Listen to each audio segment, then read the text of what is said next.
नमस्कार दोस्तों, SBI securities morning podcast में आपका फिर से स्वागत है। आज के पॉडकास्ट में हम निफ्टी और बैंक निफ्टी में क्या उम्मीद करें इस पर चर्चा करेंगे और साथ ही ऐसे कौन से सेक्टर्स हैं, ऐसे कौन से स्टॉक्स हैं जिन पर आपको आज के दिन और आने वाले कुछ सत्रों के लिए ध्यान केंद्रित करना चाहिए, उस पर भी बात करेंगे। दोस्तों, प्राइस एक्शन पर्सपेक्टिव से देखें तो बुधवार को एक मजबूत कदम के बाद निफ्टी ने अपनी सकारात्मक गति को जारी रखा और दिन में हरे निशान में बंद होने के साथ कामयाब रहा। 0.32% की बढ़त निफ्टी में हमको देखने को मिली।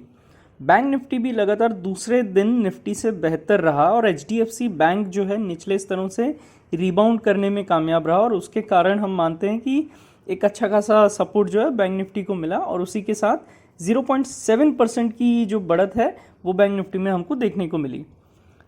एक ज़रूरी बात यहाँ पे ये है कि 7 फरवरी के बाद पहली बार इंडेक्स 21,900 के ऊपर बंद होने में कामयाब रहा और अब सपोर्ट 21,750 21,800 के जोन पे है, जो कि 10 और 20 EMA भी है। वहीं रेजिस्टेंस वो 22,120 22,100 इस जोन के आसपास प्लेस्ड है।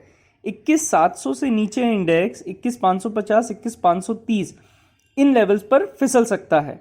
अगर हम डेरिवेटिव्स डेटा पे नज़र दौड़ाएं तो निफ्टी फ्यूचर्स में 0.40%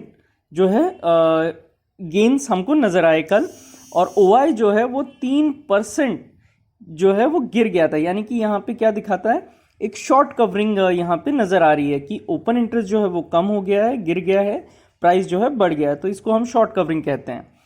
निफ्टी PCR वर्तमान में 1.03 के स्तर पर है, जबकि कॉल राइटिंग 21,900 22,000 ये दो स्ट्राइक्स में हमको देखने को अच्छी खासी मिली है। पुट राइटिंग 21,900 21,800 21,700 इन स्ट्राइक में देखी गई है, जिसका अर्थ है कि आने वाले कुछ सत्रों के लिए जो रेंज है नीचे की तरफ 21,700 और ऊपर की तरफ 22,120 ये रेंज निकल कर आ सकती है। 17 जनवरी के बाद अगर हम बैंक निफ्टी को भी अब स्टडी करें तो 17 जनवरी के बाद पहली बार बैंक निफ्टी अपने 20 EMA स्तर के ऊपर लगातार 2 बार बंद होने में कामयाब रहा। यानी इतने बड़े अंतराल के बाद, तकरीबन 1 महीने के अंतराल के बाद बैंक निफ्टी पहली बार 20 EMA के ऊपर लगातार 2 बार बंद होने में कामयाब रहा और ये एक अच्छा संकेत है।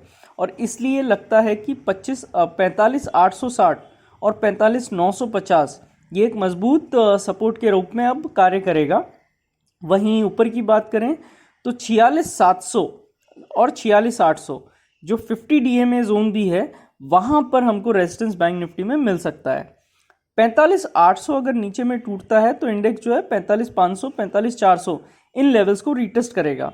यहाँ पे अगर हम ओपन इंटरेस्ट डेटा को स्टडी करें तो बैंक निफ्टी 0.64% की बढ़त कल फ्यूचर्स में दिखाने में कामयाब रहा। वहीं OI में अगर आप देखेंगे तो 8.08% की गिरावट यहाँ पे देखने को मिली, यानी कि यहाँ पर भी अच्छी खासी शॉर्ट कवरिंग नज़र आ रही है। बैंक निफ्टी PCR वो 1.17 पर है। 46,500 स्ट्राइक और 46,000 पुट में महत्वपूर्ण कॉल राइटिंग देखी गई है और वहीं आने वाले सत्रों के लिए 45,800 और 46,800 ये रेंज वो नज़र में रखनी होगी। अब बात करते हैं आपके फेवरेट सेगमेंट की, जो कि है मोमेंटम में रहने वाले सेक्टर्स और स्टॉक्स।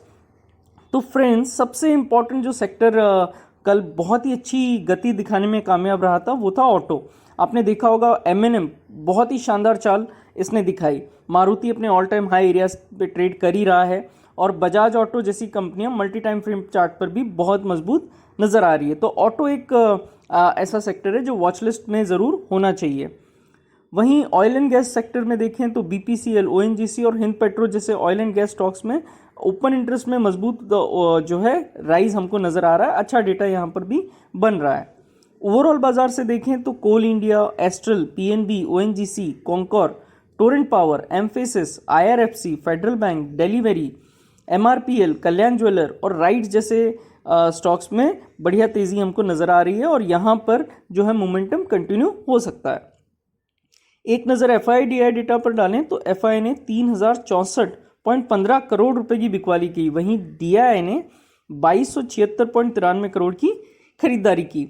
इंडेक्स फ्यूचर्स के लिए FI का जो लॉन्ग शॉर्ट रेशियो है वो 36.47 पर है, क्योंकि उन्होंने शुद्ध आधार पर 5332 इंडेक्स फ्यूचर्स वो खरीदे हैं।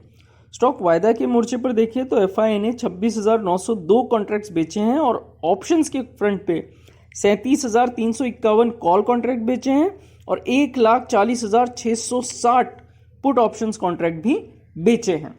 तो फ्रेंड्स, आज के पॉडकास्ट के लिए बस इतना ही। हमारे पॉडकास्ट को नियमित रूप से सुनने के लिए आपका बहुत बहुत धन्यवाद। Investment in securities market are subject to market risks. Read all the related documents carefully before investing.